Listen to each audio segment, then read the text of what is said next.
हरे Krishna. Welcome everyone. तो second part of second chapter हम start करते हैं। तो सबसे पहले कुछ प्रार्थनाओं का उच्चारण करेंगे। ओम अज्ञानतिमिरन्धस्य ज्ञानञ्जनशलाकया चक्षुरुन्मिलितं येन तस्मै श्रीगुरुवे नमः। नमो विष्णुपादाय कृष्णपृष्ठाय भूतले श्रीमते भक्तिवेदान्तस्वामिनिति नामिने। नमस्ते सरस्वती देवे गौरवाणी प्रचारिणे निर्विशेष शून्यवादी पाश्चात्य देशतारिणे। श्री कृष्ण चैतन्य प्रभु नित्यानंद श्री अद्वैत गदाधर शिवासादि गौर भक्त वृंद। हरे कृष्ण कृष्ण कृष्ण हरे हरे, हरे राम राम राम हरे हरे। हरे कृष्णा। तो दूसरे अध्याय के जो तीसरा सेशन है उसका नाम है टू ड्यूटीज, दो प्रकार की जिम्मेदारी। तो हमने दूसरे अध्याय के स्टार्टिंग में देखा कि अर्जुन की परिस्थिति कैसी थी। पहले अध्याय में हमने देखा कि अर्जुन जो है पूरी तरह से हताश हो चुके थे।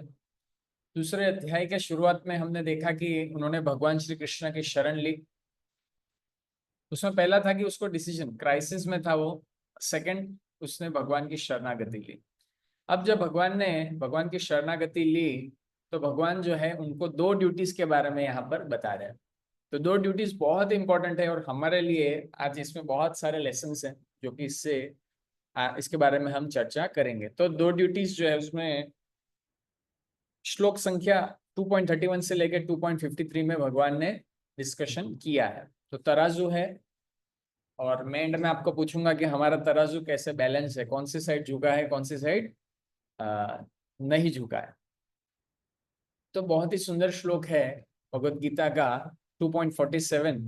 बहुत सारे लोग इस श्लोक को मिस इंटरप्रेट करते हैं, हालांकि आगे जाके हम इस श्लोक को बहुत डिटेल में एक्सप्लेनेशन करेंगे। आज जस्ट थोड़ा सा खाली ऊपर ऊपर से टच हम करेंगे। बहुत ही सुंदर श्लोक है, आप अपनी जगह पे इसको दोहरा सकते हैं। कर्माण्येव अधिकारस्ते मा फलेषु कदाचन मा कर्म फल हेतुर्भुर्मा ते संगो अस्तवर्कर अकर्मणि। भगवान कह रहे हैं you have a right to perform your prescribe duty but you are not entitled to the fruits of action.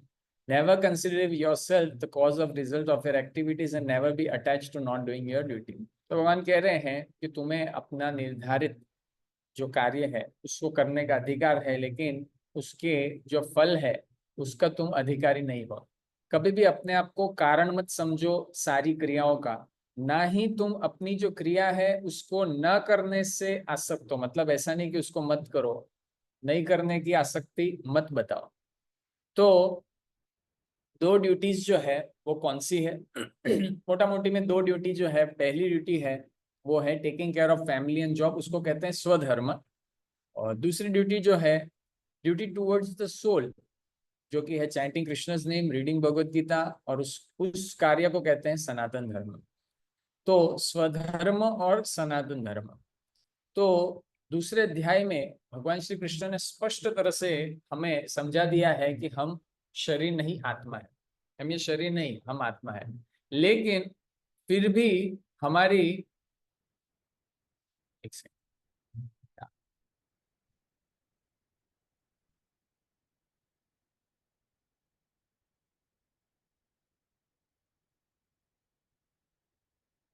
तो भगवान श्री कृष्ण ने स्पष्ट तरह से समझा दिया है कि हम शरीर नहीं आत्मा है, लेकिन फिलहाल हम इस शरीर में हैं। और जो ड्यूटीज इस शरीर के अंतर्गत आती है, जैसे इस शरीर का ध्यान रखना, हेल्थ का ध्यान रखना, फैमिली का ध्यान रखना, जॉब का ध्यान रखना, उसके बारे में जो ध्यान रखना, उसके जो अंतर्गत सारी ड्यूटीज है उसको कहते हैं स्वधर्म या फिर देह धर्म। इसको कहते हैं, ये देह देह मतलब इस शरीर से जुड़े जो ड्यूटीज हैं उसको कहते हैं देह धर्म या स्वधर्म। और दूसरे अध्याय में तो हमने बहुत अच्छे से समझ लिया कि हम तो वास्तविक आत्मा है। तो उस आत्मा के लिए भी कुछ ड्यूटीज है, उस ड्यूटीज को कहते हैं सनातन धर्म।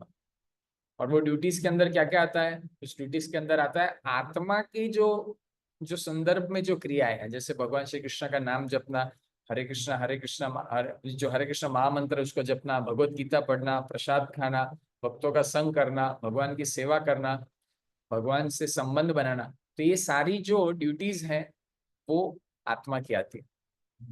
तो हम देखेंगे कि साधारण तौर पे जनमानस जो है, ज्यादातर जो, अब ये आप समझिए दो तराजू है, आपको दो बॉक्स बना दिए, ये दो तराजू है, तो हमको इसको बैलेंस करना है। अगर इसको हम बैलेंस नहीं करेंगे तो स्थिति बिगड़ जाती है, तो स्थिति बिगड़ जाती है। क्योंकि स्वधर्म मतलब फिलहाल तो हम लोग शरीर में है, ठीक है, लेकिन अगर हम सिर्फ शरीर का ही करते रहेंगे लेकिन आत्मा का नहीं करेंगे तो आत्मा का तराजू उड़ जाएगा। और सिर्फ आत्मा ही करेंगे कि अब तो मैं बस शरीर तो हूं नहीं ना, प्रभु जी आपने क्या कहा, मैं तो शरीर हूं नहीं, तो आज से मैं खाना बंद कर दूंगा, आज से मैं हवा लेना बंद कर दूंगा, मैं खाली भक्ति करूंगा, नहीं, तो फिर शरीर खराब हो जाएगा। इसीलिए इसका राइट बैलेंस बहुत जरूरी है। लेकिन साधारण तौर पर हम देखेंगे कि मेजोरिटी ऑफ द पीपल, वो लोग सिर्फ इस शरीर की ही ड्यूटी में 24 घंटे बिता देते हैं। पूरे दिन में 24 घंटे होते हैं, लेकिन उनको भगवान का नाम लेना है तो अभी नहीं जाएंगे, मंदिर में जाना है तो भी नहीं, मंदिर में जाएंगे तो ऐसे बाहर से पे पे फोन मार के ऐसे करके ऐसे ऐसे करके निकल जाएंगे, ऐसे ऐसे करके। लेकिन ऐसा नहीं कि मैं जाके थोड़ा प्रणाम कर लूँ, भगवान का नाम ले लूँ, एक माला कर लूँ, नहीं, 24 घंटे इसी में। लेकिन इसका हमें राइट बैलेंस ढूंढना बहुत जरूरी है। आगे जाके उस पर भी बहुत अच्छे से हम लोग डिस्कशन करेंगे। तो जैसे कि मैंने कहा कि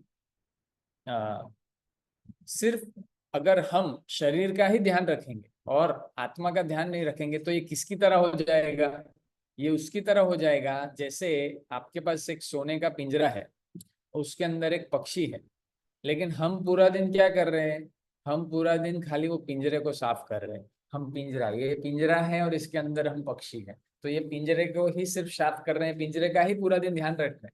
लेकिन अंदर जो पक्षी है वो तो बेचारा मर जाएगा, उसका भी कुछ खाना है, तो उसको भी हमको कुछ खाना देना है। और विशेष तौर पर आज तो मैं आप सभी से रिक्वेस्ट करूंगा कि जो आत्मा का खाना है वो आप आज से ही स्टार्ट कर सकते हैं। और आत्मा का खाना क्या है, भगवान श्री कृष्ण का नाम जप करना। वो आत्मा को अंदर से आहार, न्यूट्रिएंट्स पहुंचाएगा। जैसे आजकल बहुत सारे लोग क्या देते हैं न्यूट्रिएंट्स, वो क्या होता है, बड़े बड़े डब्बे आते हैं, बोला वो खाने का उससे प्रोटीन बढ़ता है। हाँ, शरीर का प्रोटीन तो बढ़ेगा, आत्मा का प्रोटीन कैसे बढ़ाएंगे? तो आत्मा का प्रोटीन है हरे कृष्ण महामंत्र का जप करना। बहुत ही सरल विधि है, कोई भी इजीली नाम जप कर सकता है। भगवान श्री कृष्ण ने स्वयं गीता में कहा है, सततम कीर्तयन्तु माम हृदन्तश्च हृदन्तश्च दृढ़व्रता। जो व्यक्ति मेरा नाम लेता है उसे परम आनंद की अनुभूति होती है। तो दो प्रकार की ड्यूटी है और हमें उसमें बैलेंस करना है। आगे कृष्ण कहते हैं कि अच्छा ठीक है कि कभी कभी हमें ये इच्छा होती नहीं है। ज्यादातर लोगों को हम लोग बोलते हैं कि आप थोड़ा थोड़ा सा समय भगवान के लिए निकालिए, लेकिन वो निकालते क्यों नहीं है? क्यों नहीं निकालते? क्योंकि अंदर उनके भोग वृत्ति ज्यादा है, बहुत सी भोग वृत्ति है। वो चाहते हैं कि बस मैं एंजॉय करता रहूं, मुझे और कुछ नहीं चाहिए। तो एंजॉयमेंट की वृत्ति के कारण व्यक्ति जो है वो सनातन धर्म है या फिर जो उसके आत्मा के कल्याण की जो चीजें हैं उसको एक्सेप्ट नहीं कर पाता, उसको एक्सेप्ट नहीं कर पाता, क्योंकि उसके अंदर इतनी एंजॉयमेंट की वृत्ति है। और वो आई कहाँ से, वो भी हम आगे डिस्कशन करेंगे।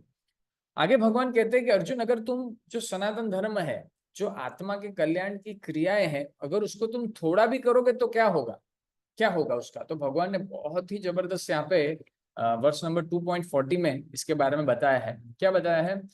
नेहा विक्रमणा स्वस्ति प्रत्यवायो न विद्यते स्व अल्प अपि अस्य धर्मस्य त्रायते महतो भयात्। भगवान कह रहे हैं कि Arjun, in this endeavour there is no loss और डिमिनिशन। भगवान कह रहे हैं तुम थोड़ा सा भी अगर आत्मा के कल्याण के बारे में क्रियाएं करोगे, मेरी भक्ति करोगे, मेरा नाम जप करोगे, मेरे बारे में सुनोगे, गीता पढ़ोगे, तो इस प्रयास में, हम लोग को प्रयास लगता है ना, बुक खोलने में, गीता खोलने में कितना मेहनत लगता है, अरे भगवत गीता खोल रहे, अरे माला उठाने में कितनी मेहनत लगती है, अरे हरे कृष्णा महामंत्रों का जप कर रहे हो, लेकिन उससे होगा क्या? उससे होगा ये, कृष्ण कह रहे ये जो तुमने प्रयास किया ना, इससे कोई लॉस नहीं है। और थोड़ा सा भी तुमने इस पथ पर थोड़ा सा भी अगर तुमने प्रयास किया तो तुम सबसे बड़े जो डर है, सबसे बड़ा जो most dangerous type of fear है, उससे तुम्हारी रक्षा होगी। तो सवाल आता है सर कौन सा डर है? यहाँ तो कुछ कुछ न्यूक्लियर वेपन तो गिर नहीं रहे, कुछ युद्ध तो हो नहीं रहा है, तो डर कौन सा है? डर ये है कि हमें हमारा जो ये स्वदेह है, गारंटी थोड़ी है कि अगला जन्म भी हमें मनुष्य मिलेगा। कोई कॉन्ट्रैक्ट साइन किया है क्या, एग्रीमेंट किया है क्या म्यूनसिपैलिटी में, दमन म्यूनसिपैलिटी में से कुछ कागज लेके लिया है कि भाई नेक्स्ट जन्म मुझे मनुष्य शरीर ही मिलेगा, धीरू भाई अंबानी के यहाँ जन्म लूंगा है, अच्छा अच्छा अमेरिका में जन्म लूंगा, कोई गारंटी नहीं है। यही सबसे बड़ा डेंजरस टाइप ऑफ फियर है। हम अगले जन्म में कोई भी शरीर में जा सकते हैं, कुत्ते में जा सकते हैं, बिल्ली में जा सकते हैं, मच्छर में जा सकते हैं, कोई कोरोना में जा सकता है, तो कोई गारंटी नहीं है। लेकिन कृष्ण कह रहे अगर तुमने थोड़ा सा भी आत्मा के कल्याण या सनातन धर्म में क्रिया की तो तुम्हारा नेक्स्ट जन्म मनुष्य तो होना ही वाला है, मतलब तुम नीचे वाली योनियों में नहीं जाओगे। ये भगवान का गारंटी है। देखिए कितना अच्छा गारंटी, कृष्ण बहुत जगह गारंटी देते हैं। हम लोग यहाँ पर इस जगत में LIC के ऊपर पूरा विश्वास करते हैं। हमने कुछ टर्म इंश्योरेंस किया तो पूरा विश्वास करते हैं कि मरने के बाद, जिंदगी के बाद भी, जिंदगी के साथ भी हम लोग ऐसा विश्वास करते हैं, हाँ मैं मर गया तो मेरे घर वालों को 1 करोड़ मिलेगा। अरे बहुत सारे लोगों को नहीं मिला, लेकिन हम लोग फिर भी श्रद्धा रखते हैं उन पे।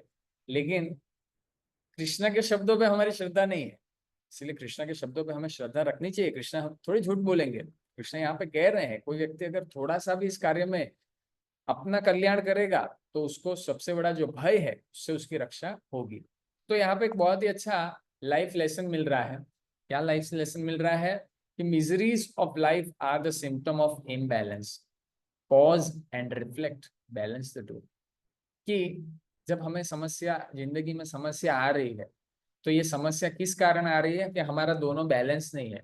हमारा बैलेंस नहीं है, का तो हम बहुत ही भौतिक कर रहे हैं, का तो बहुत ज्यादा आध्यात्मिक हो गए। हालांकि बहुत ज्यादा आध्यात्मिक तो हुए नहीं है कि हम ऐसा कुछ इतने कर ले, लेकिन हमें अच्छा एक बैलेंस लाना पड़ेगा। अगर हम वो बैलेंस नहीं लाएंगे तो मिजरीज आएगी, और मिजरीज आ रही है तो हमें थोड़ा देर रुकना चाहिए और सोचना चाहिए क्या मैं अपने आत्मा के कल्याण के लिए कुछ कर रहा हूँ। सोचिए, नहीं कर रहा हूँ ठीक है, आज से मैं कुछ मेरे आत्मा के कल्याण के लिए करता हूँ ताकि ये जो मेरे दुख आ रहे हैं ये थोड़े कम हो जाए। उससे होगा क्या, उससे क्या होगा, उससे होगा कि हमें सस्टेन्ड हैप्पीनेस मिलेगा। सस्टेन्ड हैप्पीनेस का मतलब क्या है, जब व्यक्ति सनातन धर्म या फिर भक्ति में क्रिया में लगता है तो उसका जो सुख है वो टिका रहता है। सस्टेन्ड का मतलब है टिकाना। जैसे आजकल बहुत सारे, हम इंजीनियरिंग बैकग्राउंड से हैं तो सब सारे बोलते हैं ना सस्टेनेबल डेवलपमेंट वाली चीजें करनी है। सस्टेनेबल डेवलपमेंट मतलब ऐसी चीजें जो सालों साल तक टिकी रहे। जैसे आप देखेंगे हम लोग पृथ्वी से तेल खोद रहे हैं, कोयला खोद रहे हैं, पृथ्वी माँ धरती का शोषण कर रहे हैं। तो ऐसे बहुत सारे साइंटिस्ट हुए बोले नहीं नहीं ये सब थोड़ा कम करो और ऐसा कुछ करो कि टिका रहे। तो हमने इस जगत में भी देखा है कि बहुत सारा जो सुख है, आनंद है, वो टिकता नहीं है। जैसे अगर आप गोवा जाके आ गए, 4 दिन घूम के आ गए, बहुत सारे हमारे स्टूडेंट थे बीच में बोल रहे थे सर गोवा जावाना वेकेशन में। मैं कुछ बोला नहीं उनको, मैंने सोचा तुम गोवा जाके तो आ जाओगे, लेकिन वो सुख तुम जैसे ही गोवा के ट्रेन में बैठोगे वो तुम्हारा पूरा सुख निकल जाएगा, तथाकथित सुख। हालांकि वो सुख भी नहीं था, वहां जाके इल्यूजन ही था वो। लेकिन भगवान कह रहे कि ये क्रिया करने से हमारे अंदर से हमें सुख मिलेगा। अंदर से ऐसा आनंद की अनुभूति होगी कि वो टिका रहेगा, आपको आपके साथ टिका रहेगा, वो सुख आपके साथ टिका रहेगा, सस्टेन रहेगा। प्लस भगवान आगे बहुत ही सुंदर एक श्लोक बताते हैं। अर्जुन ने क्वेश्चन किए तो भगवान यहाँ पे आंसर दे रहे। अर्जुन ने, जब भगवान ने बताया कि ऐसा सस्टेन्ड हैप्पीनेस मिलता है जब आत्मा के कल्याण में व्यक्ति लगता है तो उसको अंदर से सुख प्राप्ति होती है, और बहुत सारे अलग अलग चीजें बताई। तो अर्जुन ने बहुत भारी क्वेश्चन पूछा। आप देखो अर्जुन जो है वो ऐसा नहीं है, Arjun is a very qualified और हाईली इंटेलिजेंट जो है वो भक्त है। उन्होंने पूछा भगवान, अर्जुन ने पूछा भगवान को, भगवान क्या ऐसे कोई व्यक्ति है, और उस व्यक्ति को कहते क्या है और उसके लक्षण क्या है, उसके लक्षण बताइए, जो कि वो अंदर से सुख में जो व्यक्ति रमा रहता है उसके कुछ लक्षण होंगे ना, उसके लक्षण के बारे में मुझे बताइए। तो भगवान 2.56 में उसके लक्षण के बारे में बता रहे हैं। उसके लक्षण क्या है, दुखेशु अनित्विघ्न मना, सुखेशु विगता स्पृहा, वितराग भय क्रोधा, स्थित धीर मुनिर उच्चयते। भगवान कहे one is not disturbed in mind even amidst the threefold miseries or related when there is happiness, and who is free from attachment, fear and anger is called a sage of steady mind. तो भगवान कह रहे हैं कि उस व्यक्ति को स्थित प्रज्ञ कहते हैं, स्थित प्रज्ञ कहते हैं। और वो व्यक्ति के लक्षण क्या है? उस व्यक्ति के लक्षण ये है कि वो डिस्टर्ब नहीं होता अपने मन में जब उसको 3 प्रकार की तकलीफें मिलती है, 3 टाइप्स ऑफ ताप मिलते हैं। तो सवाल आता है, सर कौन से 3 टाइप के ताप है? त्रिताप जो है 3 प्रकार के हैं और सभी जीवों को ये लगते हैं। 3 प्रकार के कष्ट हैं। हमारे शास्त्र देखो बहुत ही अच्छे कैटेगराइज करते हैं। आप देखेंगे बहुत सारी, बहुत इतना इतना शास्त्र इतना इतना ज्यादा इतने अच्छे से कैटेगराइज किया गया है। तो हमको दुख भी 3 टाइप के उसको कैटेगराइज किया गया है। तो पहला जो टाइप ऑफ दुख है उसको बोलते हैं आदि दैविक। ठीक है, आदि दैविक मतलब जो देवताओं द्वारा हमें दी गया होता है, जो हमारे कंट्रोल में नहीं है। तो देवताओं द्वारा जो दुख हमें दिया जाता है वो कौन सा है? जैसे अधिक गर्मी, जैसे अभी गर्मी का समय है तो इतना पारा हो जाएगा, बहुत ज्यादा पारा हो जाएगा। या फिर कोई साइक्लोन आ गया, या फिर कोरोना आ गया, या फिर सुनामी आ गया, या फिर बर्फ गिर गया, पत्थर गिर गए, पहाड़ गिर गए, भूकंप आ गया। इन सबको बोलते हैं आदि दैविक ताप। तो ये ताप लगता है। दूसरा कौन सा है? दूसरे को कहते हैं आदि भौतिक। आदि भौतिक का अर्थ है जो दूसरे जीवों द्वारा हमें दिया गया है। जैसे कि अभी गर्मी का सीजन है तो रात को मच्छर काटेंगे, सांप काटता है, बिच्छू काटता है, या दूसरे कोई आदमी आके रास्ते पे ऐसे झापड़ मार के चला जाता है, या फिर कोई बॉस परेशान कर रहा है, या कोई और परेशान कर रहा है, तो उसको कहते हैं आदि भौतिक, आदि आदि भौतिकता। और तीसरा क्या है? तीसरे को कहते हैं आधि आत्मिक। आधि आत्मिक ताप का अर्थ है जो हमारा शरीर और हमारा मन हमें देता है। हमारा शरीर क्या हमें दुख देता है? बीमारी हो जाएगी, झाड़ा उल्टी हो जाएगी, कोई दूसरे शरीर में रोग हो जाएगा। मन क्या? मन, कभी मन कभी मन ही नहीं लगता। कभी कभी कभी मन में उल्टे सीधे विचार आएंगे। कभी मन कभी मन इतना परेशान होगा कि बोलेगा मर जाऊं, या कुछ भी जो मन हमें परेशान देगा, जो डिप्रेशन होगा, तो वो सारा जो ताप है उसको कहते हैं आधि आत्मिक। आधि आत्मिक। तो यहाँ पे भगवान कह रहे हैं जो व्यक्ति इन 3 तापों से डिस्टर्ब नहीं होता, और व्यक्ति कब नहीं होता? आगे प्रोसेस बताया है। जब व्यक्ति दोनों दोनों ड्यूटीज को बैलेंस करता है, जब दोनों ड्यूटीज को बैलेंस करता है, सनातन धर्म ड्यूटी को और स्वधर्म को, दोनों को बैलेंस करता है, तो व्यक्ति धीरे धीरे स्थित प्रज्ञ हो जाता है। और स्थित प्रज्ञ से क्या होता है? भगवान कह रहे हैं कि वो डिस्टर्ब नहीं होता। 3 प्रकार के तापों से वो डिस्टर्ब नहीं होता, और ना ही वो बहुत ज्यादा हैप्पी होता है जब उसके पास कोई सुख आता है। बहुत ज्यादा हैप्पी भी नहीं होता, बहुत ज्यादा उदास भी नहीं होता। और जो कि आसक्ति, डर और क्रोध से फ्री हो जाता है। सोचो, डर से फ्री होना है। हम तो खाली वो बोलते हैं डर के आगे जीत है, माउंटेन ड्यू। डर सबको लगता है, बहुत डर लगता है। मैं थोड़े समय पहले सोच रहा था, देखो अभी मेरा ऐसा बीच में ख्याल आता है, डर कैसे लगता है? डर लगता है जब भविष्य की हम चिंता करते हैं। जैसे मैं सोच रहा था मेरा जॉब चला जाएगा, क्या होगा क्या होगा, तो ये मन के अंदर डर निकलता है। डर ऐसे होता है जैसे कोई कार्य नहीं होना होगा होगा, अगर ये हो गया तो ये हो गया, तो रात को भी डर लगता है, कभी भी डर लगता है। और क्रोध, क्रोध तो बताइए मत। हर हर समय सबको क्रोध आता रहता है। कोई एक छोटी सी चीज, कोई चमची यहाँ से यहाँ रख दी तो भी व्यक्ति गुस्से में लाल हो जाता है। लेकिन भगवान कह रहे हैं कि जो व्यक्ति इस भक्ति में जो जो क्रिया है, जो आत्मा के कल्याण की क्रिया है, उसमें उन्नत होगा, तो धीरे धीरे ये सारे क्वालिटीज उसके अंदर आएंगे। डायरेक्टली अर्जुन एक्सेप्ट नहीं कर रहे हैं, हाँ ठीक है भगवान, ऐसा नहीं। अर्जुन क्वेश्चन कर रहे हैं और भगवान उसको एनालिटिकल आंसर दे रहे हैं। एनालिटिकल आंसर के देखो ये गुण अंदर आएंगे, ये गुण अंदर आएंगे, व्यक्ति डिस्टर्ब नहीं होगा, व्यक्ति गुस्से से थोड़ा परे हो जाएगा, उसको डर नहीं लगेगा, उसके अंदर से सुख होगा। ठीक है, और डिस्टर्ब नहीं होगा। तो ये इसको कहते हैं टिका हुआ सुख। और हम सबको ये वाला टिका हुआ सुख चाहिए। और हमारा भी यही लक्ष्य है कि प्रत्येक इस क्लास में जो भी स्टूडेंट आए हैं उनको ये सस्टेन्ड हैप्पीनेस प्रोवाइड किया जाए।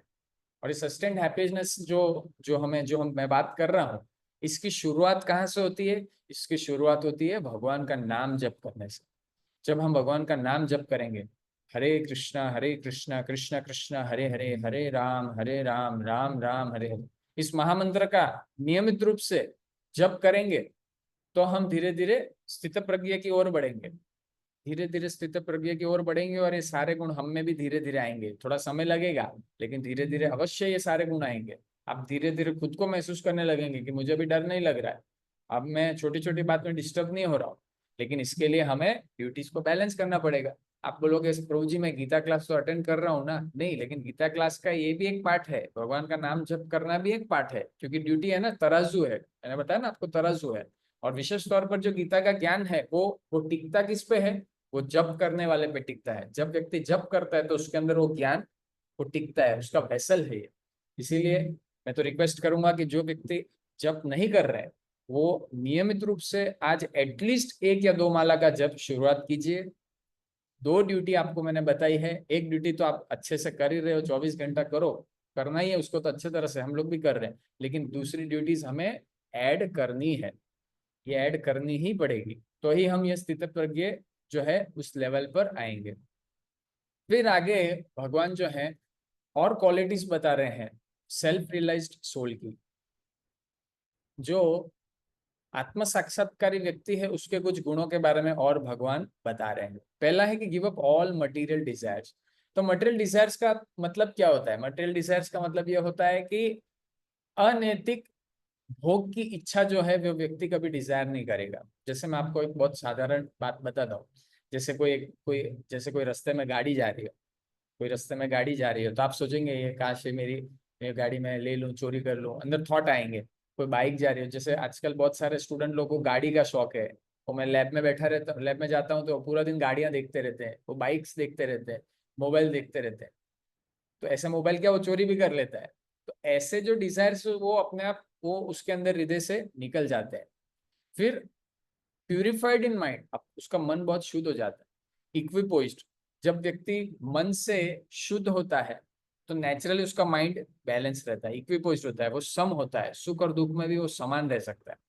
फिर सबसे इंपॉर्टेंट पॉइंट भगवान कह रहे हैं, एक कछुए की तरह वो, जैसे कछुआ होता है उसको आप कुछ मारेंगे तो अपने हाथ पांव अंदर ऐसे सर अंदर ले लेता है। तो भगवान कहते हैं कि जो स्थित प्रज्ञ है वो क्या करता है, जब उसके सामने कुछ ऐसे अजीब विषय आ जाते हैं तो अपनी इंद्रियां अपने अंदर ले लेता है, सब समेट लेता है, अपने आँख कान वो अपने अंदर समेट लेता है। इसका मतलब यह है कि उनसे कांटेक्ट नहीं करता, उधर रहते हुए भी उनसे कांटेक्ट नहीं करता। तो हमारे इस्कॉन के फाउंडर आचार्य ऐसे ही एक सेल्फ रियलाइज सोल है, उनका फोटो आप देख सकते हैं, जिन्होंने 70 साल की उम्र में विदेशों में जाकर भगवान श्री कृष्ण के नाम का और उनकी शिक्षाओं का प्रचार किया। और कालांतर आप देख सकते हैं कि बहुत सारे गोरे काले पीले भूरे ये सब भगवान श्री कृष्ण के भक्त बन गए और भगवत गीता का प्रचार करने लगे, भगवत गीता की शिक्षाओं को अपने जीवन के अंदर उतारने लगे। ऐसे ऐसे व्यक्ति थे स्टार्टिंग में कि वो शराब में तल्लीन रहते थे, ड्रग्स जुआ सब लेते थे, सभी प्रकार के पापाचार करते थे, लेकिन भगवान के एक शुद्ध भक्त का संग प्राप्त करने से व्यक्ति महात्मा बन गए, महान से महान व्यक्ति बन गए। ऐसे ही शिला प्रभुपाद जी की कृपा से हम गीता का आज ये अध्ययन कर रहे हैं। तो भक्ति की शक्ति और भक्तों के संग की शक्ति भी भगवान ने दूसरे अध्याय में बताई है कि जब स्थितप्रज्ञ व्यक्ति से संग करने से हमारे अंदर भी दिव्य गुण आ जाते हैं। उसके बाद यहाँ पर लेसन मिलता है। क्या लेसन मिलता है कि सक्सेस और आनंद की चाबी क्या है?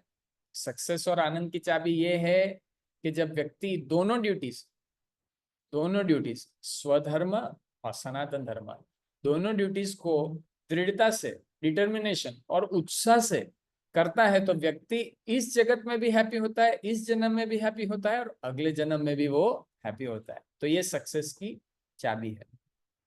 फिर आगे भगवान गीता में बहुत सुंदर एक चीज बताते हैं।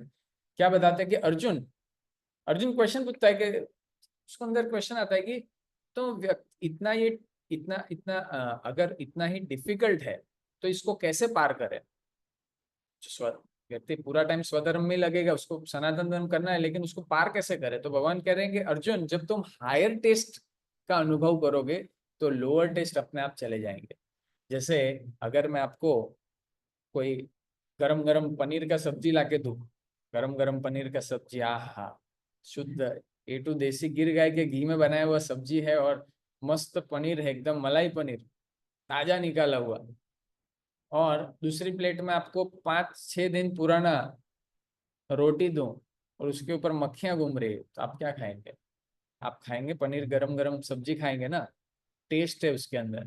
वैसे ही जब आत्मा या हम हायर टेस्ट एक्सपीरियंस करेंगे तो लोअर टेस्ट अपने आप चला जाएगा। भगवान अर्जुन का क्वेश्चन था कि लोअर टेस्ट की वजह से बहुत प्रॉब्लम हो रहा है, हायर टेस्ट हम ये ड्यूटीज दूसरा वाला ड्यूटीज नहीं फॉलो कर पा रहे। भगवान कह रहे नहीं, उसको हायर टेस्ट तुम एक्सपीरियंस करो, नेचुरली तुमको लोअर टेस्ट चला जाएगा। तो हायर टेस्ट क्या है, आप फोटो में देख सकते हैं, भगवान श्री कृष्ण का नाम कीर्तन, उसमें डांस करना। ठीक है, हमारा तो ये ऑनलाइन सेशन है, इसमें डांस नहीं कर सकते, बाकी तो हम लोग डांस कीर्तन तो बहुत करते हैं और उसी से हम लोग इतना आनंद में रहते हैं, उससे प्रैक्टिकल इतना अच्छा लगता है। तो हम चाहते हैं कि ये भी आप अनुभव करें, आगे जाके ऑफलाइन क्लास में भी हम इस चीज को अनुभव आपको कराएंगे। तो इससे एक लाइफ लेसन मिलता है कि क्या लाइफ लेसन है कि हायर टेस्ट क्यों नहीं मिल रहा है, मिसिंग लिंक क्या है, भगवत गीता नहीं है, इस वजह से हमको हायर टेस्ट नहीं मिल रहा है। इसीलिए जब व्यक्ति भगवत गीता से कनेक्ट होगा तो उसको हायर टेस्ट का अनुभव मिलेगा। आगे भगवान बता रहे हैं, क्या बता रहे हैं भगवान, बहुत इंपॉर्टेंट चीज बता रहे हैं। और ये जो श्लोक है ये पूरा मार्केटिंग इंडस्ट्री इन दो श्लोक पे टिका हुआ है। आप सोचो भगवत गीता में सब कुछ है। भगवत गीता में आज के जमाने में लोग क्या बोलते हैं, सब बैलेंस करना चाहिए, अच्छा ज्यादा सोना नहीं चाहिए, ज्यादा सोने से भी प्रॉब्लम होता है, ज्यादा खाने से भी प्रॉब्लम होता है। डॉक्टर लोग बोलते हैं ना, ज्यादा खाते हो तो भी प्रॉब्लम, कम खाते हो तो भी प्रॉब्लम, ज्यादा सोते तो भी प्रॉब्लम, कम सोते तो भी प्रॉब्लम। ने भगवान ने गीता में ऑलरेडी बता दिया इसको, युक्त आहार विहारस्य युक्त कर्मेषु चेतसा, भगवान ने भगवत गीता में बता दिया है। एक रेगुलेटेड खाना चाहिए, ज्यादा भी नहीं खाना चाहिए, कम भी नहीं खाना चाहिए, ऑलरेडी सब कुछ गीता में।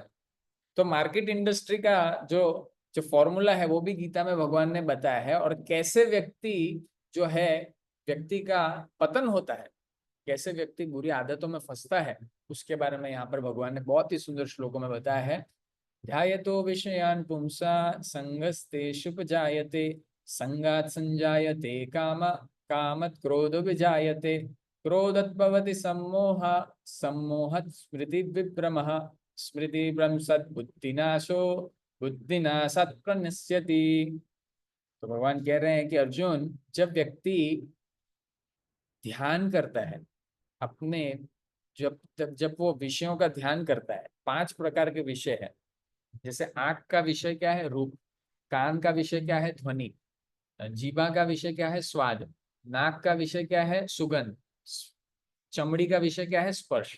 तो 5 प्रकार के विषयों का जब व्यक्ति ध्यान करता है, जैसे कोई कोई कोई ध्यान कर रहा है, तो उससे क्या होगा, उसके अंदर अटैचमेंट बिल्ड होगा, उसके अंदर आसक्ति आएगी, उसके अंदर कामना जागेगी कि मैं उसको प्राप्त कर लूं, मैं मुझे वो चाहिए, मुझे वो चीज चाहिए। जैसे आपने कोई ऐड देख, जैसे एक छोटे बच्चे हैं, मैं आपको लाइव उदाहरण बताता हूँ। मैं कल ही जा रहा था, बाजार जा रहा था, तो मेरी छोटी लड़की है, तो बोला पापा पापा पापा पापा पापा पापा मुझे बलून चाहिए, बलून चाहिए, बलून। उसने एक बलून देख लिया, बलून देख लिया, तो पूरे रास्ते बलून चाहिए, बलून चाहिए, बलून चाहिए, बलून चाहिए। तो एक बार देख लिया उसने ध्यान, फिर उसके अंदर पूरा कंटेम्पलेशन चाहिए, मुझे बलून चाहिए। तो भगवान यहाँ पे बता रहे कि एक बार व्यक्ति उसका ध्यान करेगा तो उसके अंदर कामना जागेगी, और वो कामना जागेगी तो दो चीज होगी। क्या होगी, अगर उसको वो मिल गया तो उसको और उसका लालच आएगा, लोभ जागेगा, मुझे और चाहिए। और अगर उसको वो चीज नहीं मिला तो क्या होगा, क्रोध जागेगा। यहाँ पे देखो, and from lust anger arises, कामना नहीं पूरी हुई तो क्रोध आएगा, और क्रोध आने से क्या होगा, from anger complete delusion arises. Delusion मतलब वो उसको विभ्रम सम्मोह हो जाएगा, उसको समझ में नहीं आएगा क्या करूं। और उस सम्मोह से उस होगा कि उसकी बुद्धि नाश हो, उसकी बुद्धि नाश हो जाएगी, जो ज्ञान है वो सब नष्ट हो जाएगा, और उस ज्ञान के कारण व्यक्ति का पतन होगा, व्यक्ति का पतन होता है। तो यहाँ पर भगवान ने 8 स्टेप्स ऑफ फेलियर बताया है कि किसी भी फेलियर के 8 स्टेप्स है, 8 स्टेप्स है, और हमें इससे सावधान रहना है। पहला देखिए, यहाँ पे फोटो देख सकते हैं आप कि एक व्यक्ति है, दमन,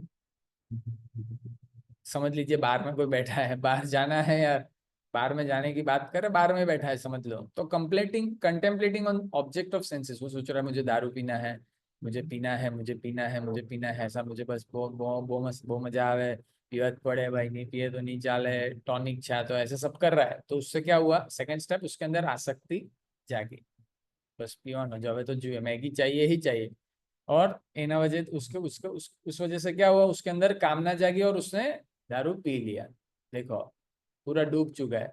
पिया तो अब उसकी वाइफ आई, अरे बोला ए भाई सूचे ना बोला था ना तूने पीवानो, पीने का ना बोला था लेकिन पी लिया। और इतना क्रोध आया तो उसने उसकी वाइफ को महाप्रसाद दे दिया, दो चार टुशुम टाशुम टुशुम।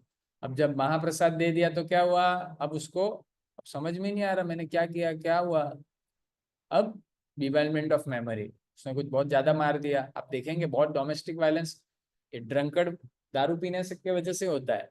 कभी आपने सुना है कि दूध पी के कुछ मारामारी कर लिया, कि हस्बैंड ने दूध पी लिया और नहीं होता है, ये शराब पीने से होता है। तो उसके कारण उसकी बुद्धि, उसका जो है विब्रह्मा मतलब उसकी जो मेमोरी है, उसकी याद शक्ति है वो चली गई। और याद शक्ति जाने के कारण उसकी बुद्धि चली गई।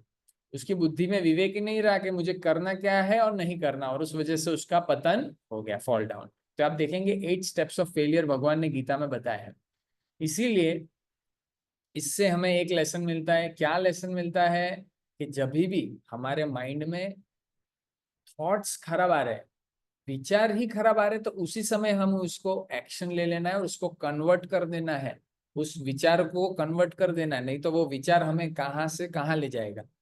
जैसे आपको मैं एक दूसरा उदाहरण देता हूँ। एक गाना आता है, ये क्या हुआ ऐसा करके गाना आता है। मतलब हम लोग कुछ हमारे माइंड में थॉट आया, जैसे बहुत सारे लोगों के माइंड में सुसाइड का थॉट आता है। मैं आपको बहुत सारी घटनाएं हैं मेरे माइंड में। तो खाली उसको थॉट आया कि बस मैं तो હવે મરી જવાનો હું છે बस जावा दे, तो ऐसा लटक लटक ही गया था। बोला खाली थॉट आया और वो थॉट इतना अंदर मेरे अंदर इतना हावी हो गया, इतना इतना हावी हो गया कि मैं एक्शन में उसको कन्वर्ट कर दिया, एक्शन में कन्वर्ट कर दिया। तो ये भगवान कह रहे हैं कि अगर हम स्थित प्रज्ञ नहीं होंगे तो ये सारी घटना हमारे साथ भी जन्मों जन्मों तक होती रहेगी। और इस जो बुरी जो थॉट्स है, गलत थॉट्स है, उसको अगर हमको ओवरलैप करना है, उसके ऊपर अगर हमको विजय प्राप्त करनी है, तो हमें जो दूसरी ड्यूटी है सनातन धर्म, उसमें हमें एक्टिव होना पड़ेगा। और उसमें अगर हम एक्टिव होंगे तो ये सारे थॉट्स पे हम नेचुरली खुद कंट्रोल धीरे धीरे ला सकते हैं। तो लाइफ लेसन है, beware of damaging thought as it gets converted into cruel plans and end ups in regrettable action. जो थॉट्स हैं वो प्लान में बन जाते हैं और प्लान जो है वो एक्शन में बन जाते हैं, फिर उस एक्शन पे हम लोग रिग्रेट करते हैं। तो क्यों हमें दो ड्यूटी करनी है, तो भगवान लास्ट में इसको और फिर से समराइज करते हैं। ड्यूटी इसीलिए करनी है, पहला फ्री फ्रॉम ड्यूअलिटीज। ड्यूअलिटीज का मतलब है अच्छा बुरा, सक्सेस फेलियर, राइट रॉन्ग। ये दोनों जो द्वंद्व हैं इससे हम मुक्त हो जाएंगे। और दोनों ड्यूटी करने से क्या रहेगी, हमें एक्सपेक्टेशन रहेगी, नो एक्सपेक्टेशन रहेगी, हम किसी से कुछ एक्सपेक्ट नहीं करेंगे। देखिए ज्यादातर हम लोग जब किसी से कुछ एक्सपेक्ट करते हैं तो ही हम डिसअपॉइंट होते हैं। जैसे मैं चाहूंगा कि ये व्यक्ति है, ये मेरे साथ ऐसा व्यवहार करना चाहिए, ये मेरे साथ ऐसा ही होना चाहिए, मेरे साथ सब ऐसा ही होना चाहिए। अरे वो टेंशन ही चला जाएगा, डिसअपॉइंटमेंट चला जाएगा। फिर धीरे धीरे हमारे अंदर जो बैड क्वालिटीज है, या जिस बैड क्वालिटीज से हम लोग बहुत जकड़े हुए हैं, वो धीरे धीरे बैड क्वालिटीज भी टूट जाएगी और अच्छी नेचुरली आपके अंदर अच्छी क्वालिटीज डेवलप हो जाएगी। और चौथा सबसे इंपॉर्टेंट, हम लोग शांतिमय, पीसफुल और जॉयफुल हो जाएंगे। जॉयफुल मतलब आनंद में, आपके अंदर से ही आपका आनंद स्फुरित होगा। तो ये दो ड्यूटी करने से ये चीज, दोनों चीज होगी। और दोनों ड्यूटीज को और अच्छे से कैसे बैलेंस करना है आगे जाके हम लोग और ज्यादा इस पे डिस्कशन करेंगे। तो ये था ओवरव्यू पूरे चैप्टर का, कि हमने चार चीजें पूरे चैप्टर में स्टडी की। पहला क्राइसिस मैनेजमेंट, उसमें इंडिसीजन और सरेंडर था। दूसरा हमने देखा कि वास्तविक मैं कौन हूँ, क्या मैं शरीर हूँ, क्या मैं आत्मा हूँ, क्या या फिर मैं मन हूँ। ये भगवान ने बहुत अच्छे तरह से ज्ञान बताया। फिर भगवान ने बताया कि तुम दो, हाल तो तुम शरीर भी हो, हाल तो तुम शरीर के अंदर हो, लेकिन हो तुम आत्मा, लेकिन दोनों कार्य को अच्छे से बैलेंस करो। अच्छे से बैलेंस करोगे, एक तो तुम्हारा स्वदेह ड्यूटी है और तुम्हारा आत्मा का ड्यूटी है, दोनों को बैलेंस करोगे तो तुमको सस्टेन्ड हैप्पीनेस मिलेगा। तुम फेलियर के 8 स्टेप से बचोगे, तुमको हायर हायर टेस्ट मिलेगा और तुम भी स्थित प्रज्ञ की ओर धीरे धीरे बढ़ोगे। तो ये पूरे दूसरे अध्याय का ओवरव्यू था। और इसी के साथ अगला सेशन हमारा आएगा। तो ये प्रीव्यू है अगले सेशन का, कि क्या आध्यात्मिक जीवन में मेरी हाल की परिस्थिति में प्रैक्टिस कर सकता हूँ। क्या भगवान से जुड़ना वास्तविक सिनलेस पाथ है? क्या मैं दूसरों के लिए सही उदाहरण बन रहा हूँ? और आध्यात्मिक जगत में, आध्यात्मिक राह में सबसे बड़ा चैलेंज कौन सा है? तो ये कुछ जो क्वेश्चंस हैं, ये हम अध्याय 3 में इसको टॉपिक को कवर करेंगे। और इसी के साथ हम आगे बढ़ते फिर 4th 5th 6th चैप्टर को भी बहुत अच्छे से स्टडी करेंगे। ठीक है, तो इसी के साथ आज का सेशन जो है हम यहाँ पर एंड करते हैं। हरे कृष्णा, श्रील प्रभुपाद की जय। किसी को कोई प्रश्न है तो वो पूछ सकते हैं।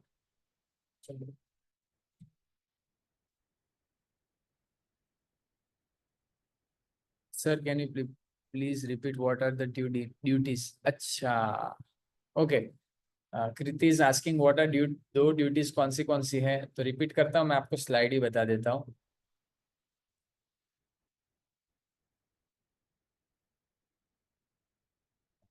Can you see this? दो ड्यूटीज है। पहला जो ड्यूटी है वो शरीर का ड्यूटी है, जिसको स्वधर्म कहते हैं। और दूसरा जो ड्यूटी है उसको कहते हैं सनातन धर्म, क्योंकि आत्मा जो है वो सनातन है। आत्मा का तो नाश होता नहीं। हमने लास्ट चैप्टर में देखा था, ना हन्यते हन्य माने शरीर है। तो सनातन का अर्थ ही ये होता है जिसका शुरुआत नहीं है और जिसका एंड नहीं है। तो आत्मा का तो ना शुरुआत है ना एंड है, तो उसके रिलेटेड जो भी ड्यूटी है उसको सनातन ड्यूटी कहेंगे या सनातन धर्म कहेंगे। और ये जो स्वधर्म मतलब जो देह है, ये तो टेम्पररी है। मतलब आज मैं ये शरीर में हूँ, कल दूसरे शरीर में हूँ, लेकिन हालांकि मैं इस शरीर में हूँ। हालांकि ये टेम्पररी, लेकिन ये भी मुझे करना पड़ेगा, ऐसा नहीं कि मैं नहीं करूँ इसको। वो भी भगवान ने कहा ना, कर्मा एवाधिकारस्ते माँ फलेषु श्लोक में, मतलब दोनों को हमें बैलेंस करना है। दोनों का बैलेंस हमें अच्छे से बैलेंस चाहिए, तो ही हमें हम स्थित प्रज्ञ की ओर बढ़ेंगे। Okay, all right. और किसी को कोई प्रश्न है तो पूछ सकते हैं।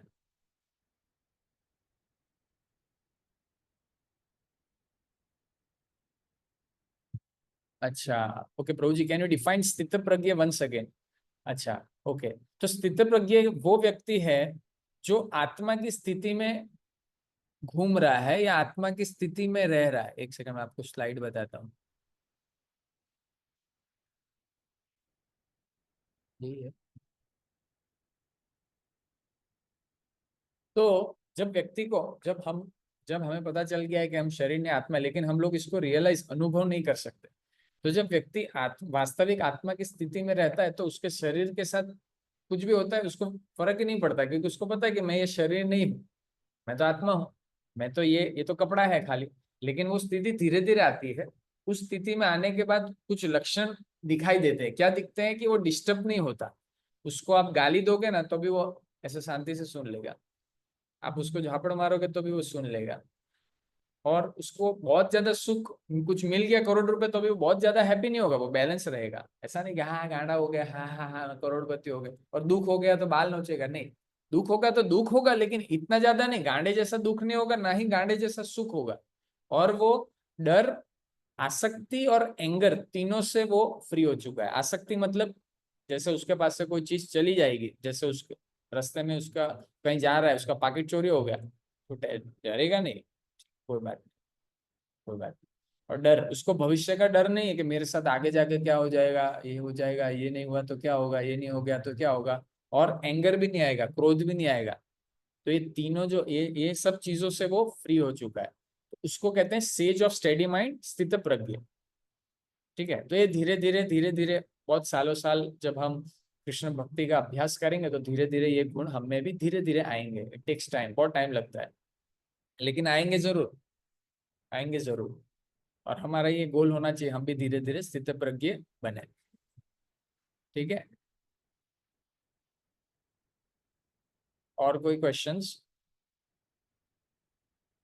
हरे कृष्णा सर, नाम जप करने में कैसे इंप्रूवमेंट करें?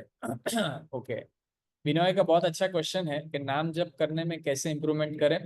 अ, विनय, ऐसा है कि डेली आप निर्धारित कर लीजिए कि मुझे 15 मिनट या 20 मिनट जो है भगवान को देना है। जैसे आप देखेंगे, जैसे हम देखेंगे कि हमारे सबके पास 24 घंटे, 24 घंटे में आप देखिए कि मैं मेरा अननेसेसरी टाइम कहाँ वेस्ट कर रहा हूँ। जैसे कोई इंस्टाग्राम में 1 घंटा, वो इंस्टाग्राम में ऐसा ऐसा गया तो अंदर सीधा वो अंदर वो डूब ही जाएगा उस समुद्र में डूब जाएगा। फिर यूट्यूब में गया तो वो शॉर्ट्स में समुद्र में डूब जाएगा। या फिर ऐसे कोई अननेसेसरी हम कोई क्या बोलते हैं कि कोई टाइम वेस्ट कर रहे हैं, उस टाइम को आप नोटिस करो और उस जगह आप भगवान का नाम जब ऐड कर सकते हो। और धीरे धीरे ये इम्प्रूवमेंट, धीरे धीरे अपने आप नाम करने से ही अपने आप इम्प्रूवमेंट हो जाएगा। और नाम जप करना कैसे है वो शिव सर आपको आज प्रैक्टिकल, सभी जो कैंडिडेट स्टूडेंट्स हैं उनको प्रैक्टिकली शिव सर बताएंगे कैसे जप करना है। और जो लोग जप कर रहे हैं वो तो रेगुलरली आप जप कीजिए, और जो नहीं कर रहे हैं they can start today itself, आज से ही जप कर सकते हैं। क्योंकि हमने आज ही देखा कि हमें दोनों दोनों चीजों को बैलेंस करना है। आत्मा की भी कुछ ड्यूटीज है, शरीर की भी कुछ ड्यूटीज है, तो आत्मा की ड्यूटी को भी बैलेंस हमें करना जरूरी है। तो आप सुबह जप करिए, रात को जप कर सकते, कभी भी जप कर सकते। देखो भगवान का नाम का जप करने का कोई समय ऐसा फिक्स नहीं है। रात को भी अगर नींद में उठ गए, चलो नींद नहीं आ रही तो भी जप कर सकते हैं। और बेटर है सुबह भी जप कर सकते हैं, जब आपको समय मिले तब जप कर सकते हैं, जप का कोई नीति नियम नहीं। ठीक है। और डेली कर रहे हैं, विनय आप कर रहे हैं या चैंटिंग डेली जप कर रहे हैं? रामनवमी से विनय ने जब स्टार्ट किया था, रामनवमी के दिन से स्टार्ट किया था, तो कल जो है हनुमान जयंती थी।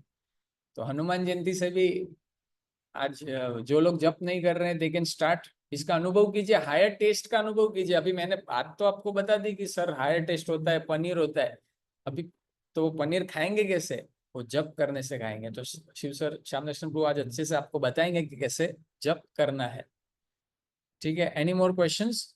अच्छा, कल भी ड्यूटी पे वॉकिंग करते करते किया था, वेरी नाइस। आप वॉकिंग करते करते कर सकते हो, कोई टॉकिंग करते करते कर सकते हो, कोई खाना बना रहा है तभी भी नाम जप कर सकते हो, बाइक चलाते चलाते कर सकते हो, काम करते करते कर सकते हो।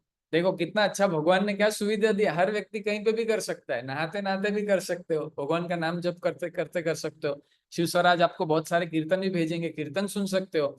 See experiencing higher taste and performing duties and balancing it. ठीक है, कोई और क्वेश्चंस?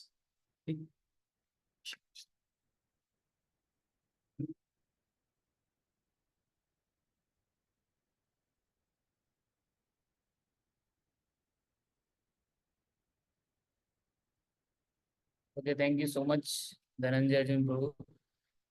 तो ये आज हमारा सेशन बहुत इम्पोर्टेंट है, ये जो चैप्टर है ये काफी इम्पोर्टेंट है। तो अभी एंड में हम लोग आपको प्रैक्टिकल बताएंगे एक्चुअली। भगवत गीता एक प्रैक्टिकल चीज है, मतलब भगवान कृष्ण सब हवा में बात नहीं कर रहे। ये चीज आप लोगों को मैं क्लियर बता दूं कि जो भगवान ने बताया वो सब प्रैक्टिकली हमसे हो सकता है वही बताया। और जहाँ पे प्रैक्टिकली पॉसिबल नहीं है वहां भगवान ने अर्जुन को दूसरा ऑल्टरनेट भी बताया।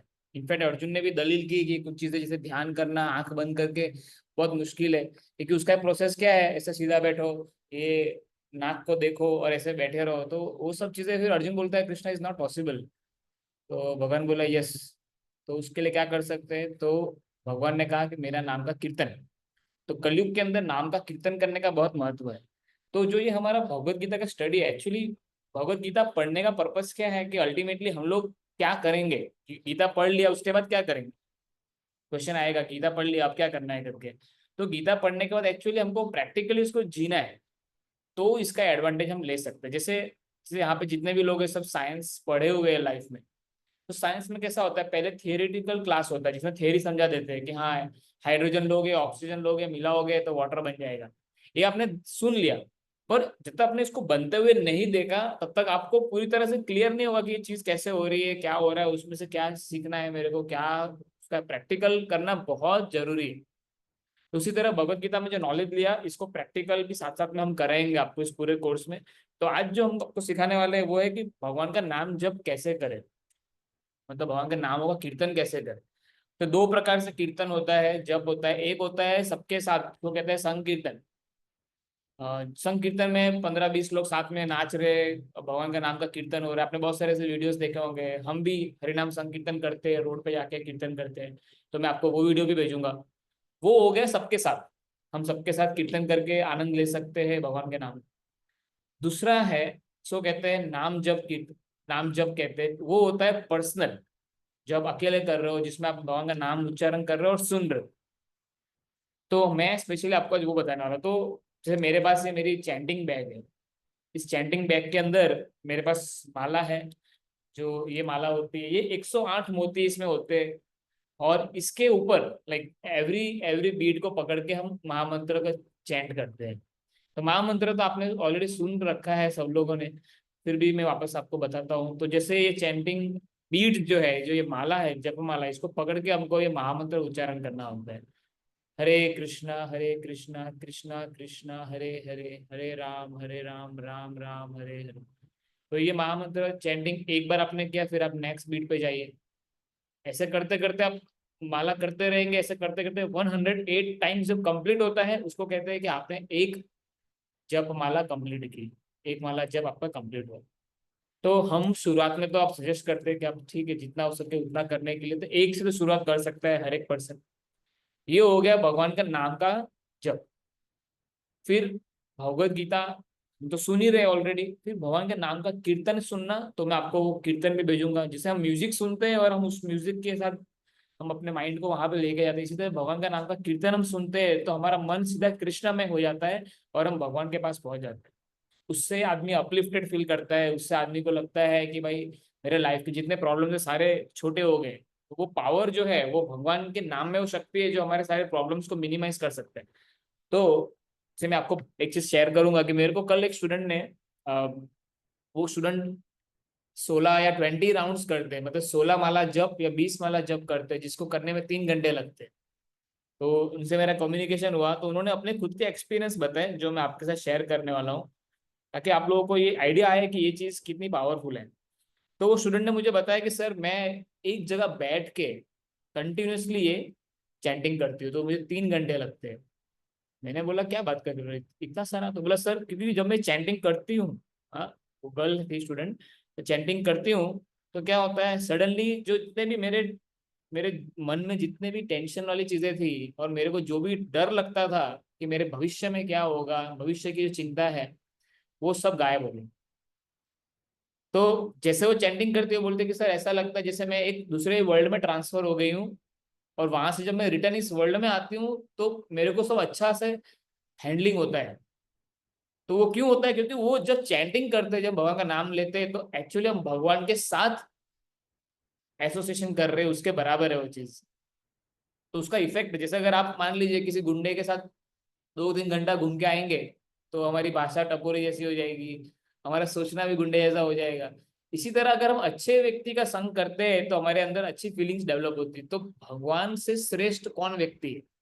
तो भगवान का संग प्राप्त करने के लिए हमको ये नाम जप करना चाहिए। और ये नाम जप करने से हम भगवान के उपदेश सुन रहे हैं गीता में, साथ साथ में भगवान का संग भी प्राप्त करते हैं। और ये मन को पूरी तरह से मुक्त कर देता है बंधन से। ये उस प्रकार का ये पावरफुल एक मेडिटेशन है। तो इसको मंत्र मेडिटेशन भी कहते हैं, चैंटिंग भी कहते हैं। तो ये आप सब लोग कर सकते हैं, इसमें मेजोरिटी लोग करते हैं। और जो नहीं करते वो मुझे बोल सकते हैं, मैं आपको चैंटिंग बीड और चैंटिंग बैग भी आपको प्रोवाइड कर दूंगा, ताकि आपका जो ये पूरा कोर्स का लर्निंग हो रहा है इसके अंदर साथ साथ में प्रैक्टिकल भी होता रहेगा, तो आप पूरी तरह से ये गीता को एक्चुअली जी पाओगे। गीता को सीखने का एक ही पर्पस है कि हमको गीता के हिसाब से जीवन जीना है और उसके बेनिफिट्स लेने हैं। तो उसके लिए ये प्रैक्टिकल भी अंदर साथ साथ में ऐड होना जरूरी है। और इसी के साथ ही ये भगवत गीता का नॉलेज इफेक्टिव होगा, मतलब एक्चुअल में आपको इफेक्ट दिखेगा। अदरवाइज थियोरेटिकल नॉलेज तो मैं आपको क्या बताऊं कि बहुत सारे लोग हैं जो पूरा गीता कंठस्थ करके बैठे हैं, पर फिर जब इंद्रियों की और मन की बात आती है तो वो उस पर उनका कोई काबू नहीं है। तो हम नहीं चाहते कि हमारी स्टडी इनकम्प्लीट हो, हमारा गीता का लर्निंग आधा हो। तो ये परफेक्ट नॉलेज शिला प्रभुपाद जी ने हमको दिया। जैसे आज प्रभु जी ने हमको बताया कि एक सेल्फ रियलाइज सोल से सीखना चाहिए भगवत गीता।